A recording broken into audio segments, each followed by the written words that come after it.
And at this point in time, I would love to yield to my good friend from the state of Pennsylvania, one of our leaders in the freshman class, Mike Kelly.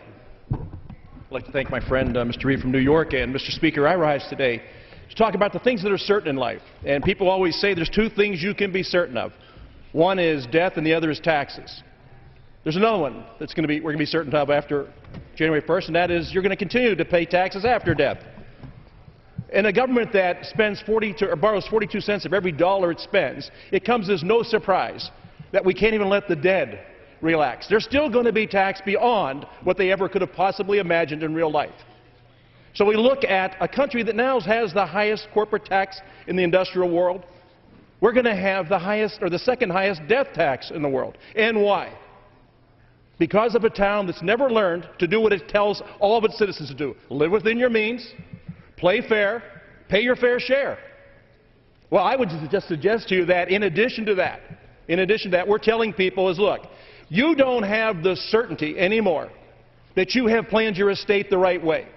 Because after January 1st, this government is going to come up with heavier taxes on its citizens. Not the ones that are on the ground and living, but the ones that have already died, that have paid their fair share, that have played within the rules, that have done everything they're supposed to do as good citizens of this great country. And they're going to be told at the end of their life that you cannot go to your final resting place in peace. No. Everything that you have accumulated in your life and already paid taxes on is going to be taxed again. And who is it that's going to face that burden? All those people that we tried to work so hard for, that we tried to put things aside for, our children and our grandchildren, are facing a hockey stick of spending that goes up and off the charts. Again, a country that cannot live within its own means, and yet an administration that tells its citizenry, you have to pay your fair share. The rich are not paying their fair share. Listen, farms are not only going to go away because those assets are going to have to be liquidated to pay death taxes. Small businesses are also going to be harmed by this new tax. They're going to have to liquidate in order to pay the estate taxes that are left over after somebody has worked their whole life, paid their fair share, done what they're supposed to do, live within their means. But that's not enough. That's not enough for this administration. They will continue to rip off from your pockets after death that which you have worked so hard to earn over your lifetime. There's nothing more prickly, not even the sharpest cactus in the desert has more prickly pins on it than this law and this rule and the way it's coming.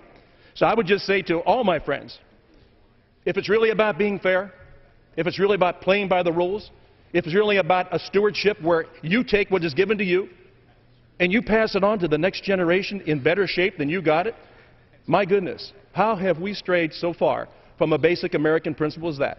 How have we strayed so far as to tell those who have worked so hard in their lifetime that even in their death they cannot rest? They cannot be assured of that of which they worked so hard in order to pass on to the next generation is going to be vulnerable. 55% tax on your estate. The liquidation of family farms, the liquidation of family businesses, the liquidation of the dreams of our children and grandchildren, all of them go up in smoke as this tsunami of tax increases that this administration will be forcing on the American people after January 1st. So I thank my friend from New York for bringing this issue up, and I yield back the time. Thank you, sir. Well, I thank the gentleman from Pennsylvania.